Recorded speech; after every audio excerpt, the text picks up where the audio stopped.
Today we are going to read a new lesson of Standard 6 Subject English 3.2 The Magic Herb.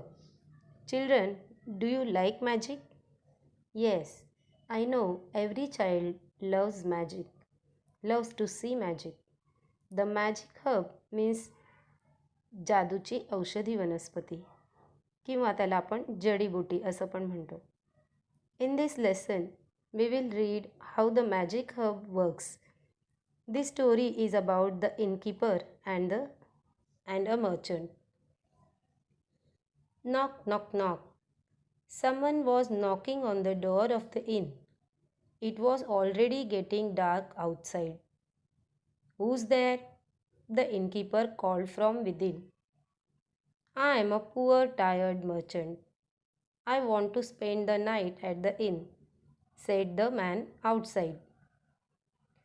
म्हणजे या खानावळीचा दरवाजा कोणीतरी वाजवला आणि बाहेर तर सगळीकडे अंधार पडला होता. आणि तो इनकीपर म्हणजे काय? तर खानावळवाला. इन म्हणजे खानावळ म्हणजे छोटंसं हॉटेल. ज्या हॉटेलमध्ये रात्री लोक येतात, जेवण वगैरे खातात किंवा तिथे झोपायचीही सोय असते. त्याला इन म्हणतात. आणि त्याचा चालवणारा मालक म्हणजे इनकीपर. तो इनकीपर दरवाजा उघडतो आणि बघतो तर कोण असतं बाहेर? एक मर्चंट म्हणजे व्यापारी. त्याला तिथे राहण्यासाठी आणि खाण्याची सोय पाहिजे असते. The innkeeper was not please to hear that the man was poor, but all the same he open the door and brought him inside. The merchant wore simple garment and carried only a simple cloth bag on his back.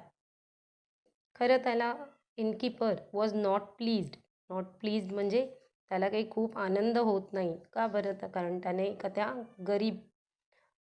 त्याने त्या ज्या माणसाला पाहिलेलं असतो तो एकदम गरीब दिसतो त्याला.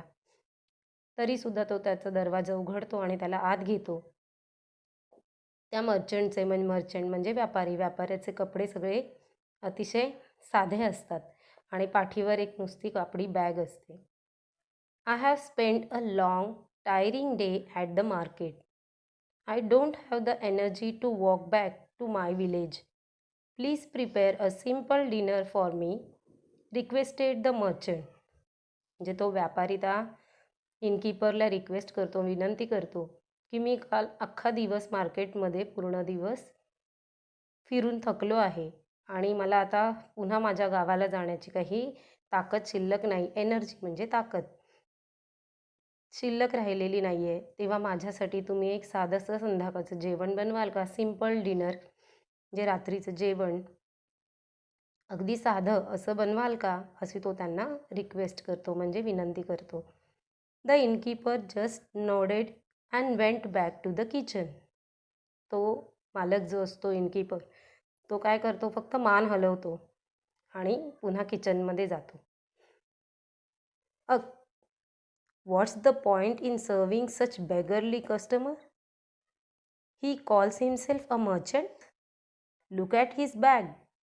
His shoes are all worn out. He has to carry his merchandise himself, cannot afford a servant, cannot afford even a good man. He began to complain to his wife.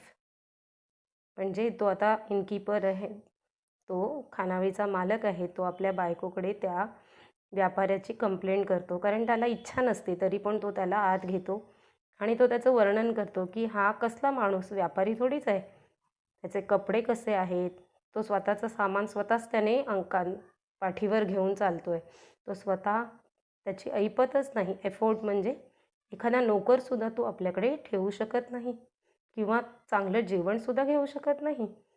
असला कसला व्यापारी म्हणून तो इनकीपर तक्रार करतो आपल्या बायकोकडे. You are right, said his wife. She was as greedy and unkind as her husband. त्याची पत्नी म्हणते अगदी बरोबर आहे तुमचं, कारण ती सुद्धा तशीच ग्रेडी म्हणजे अतिशय लोभी आणि अनकाइंड म्हणजे निर्दयी म्हणजे एखाद्याबद्दल दया नाही वाटणं. अगदी काइंड म्हणजे दयाळू, काइंडच्या अपोजिट वर्ड आहे अनकाइंड, निर्दयी. जे ते दोघेही तसेच असतात. अगदी आपल्या नवऱ्यासारखीच तीसुद्धा अतिशय लोभी आणि निर्दयी असते. We cook a meal for him, give him a place to sleep, and what is he going to pay in return? Just a couple of coins, maybe. Why did you take him in? Drive him out. ते दोघे एकमेकांशी बोलतात. म्हणजे बायको त्याला म्हणते की आपण त्याला चांगलं जेवण देणार, राहायला जागा देणार, झोपायला, आणि तो त्याच्या बदल्यात आपल्याला परत काय देणार आहे? फक्त काहीतरी 2 रुपये. तर त्याला बाहेर हाकलून द्या. No, no, said the innkeeper.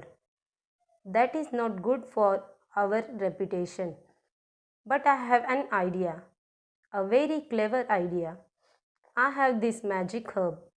I bought it long ago. Whoever eats this herb forgets something. We will cook a good meal for this fellow and add the magic herb to it. Then he is sure to forget something of his merchandise here tomorrow.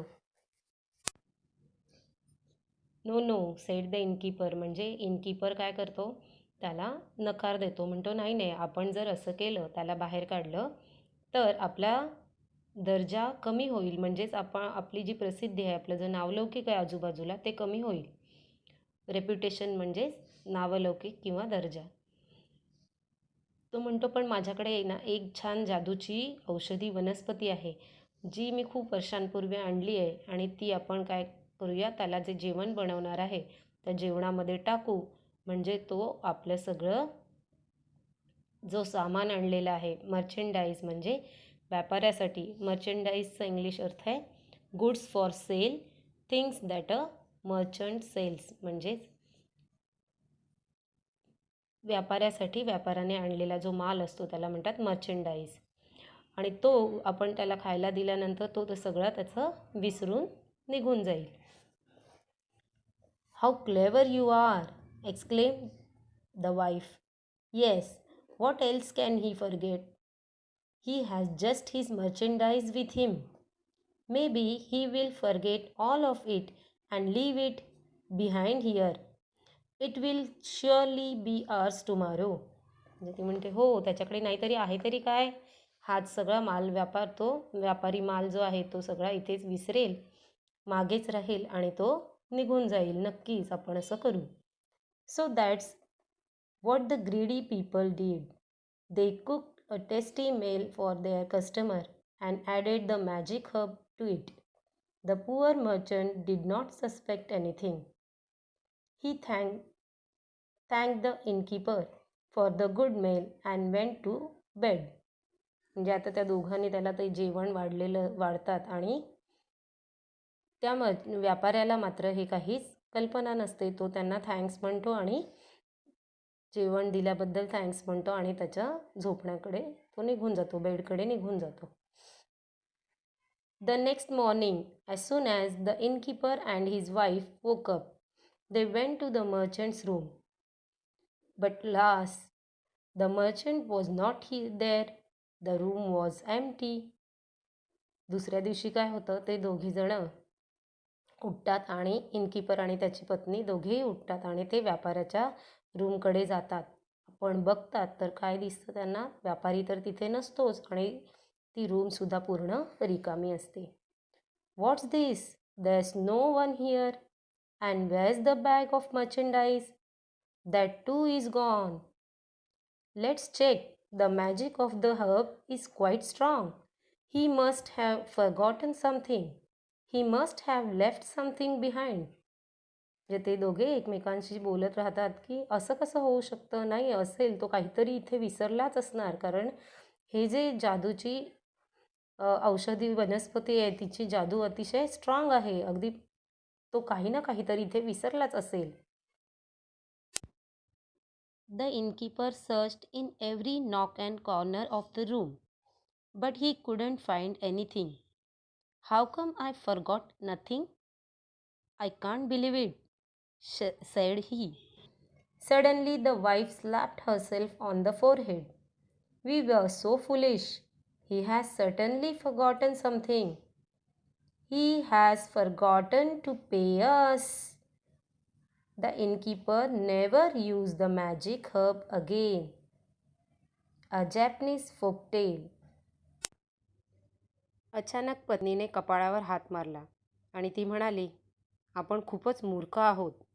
तो निश्चितच काहीतरी विसरला. तो आपले पैसे द्यायचे विसरला. त्यानंतर इनकीपरने कधीच पुन्हा जादूची वनस्पती वापरली नाही. So children, what do we learn from the story? We learn that we should never be greedy. Excess greed can put you in loss. म्हणजे अतिलोभ कधीच नसावा. अतिलोभाने नुकसानकारकच ठरू शकतो. We should be satisfied with what is just. आपण आपल्याजवळ जे आहे त्यात समाधान मानले पाहिजे. Thank you, students.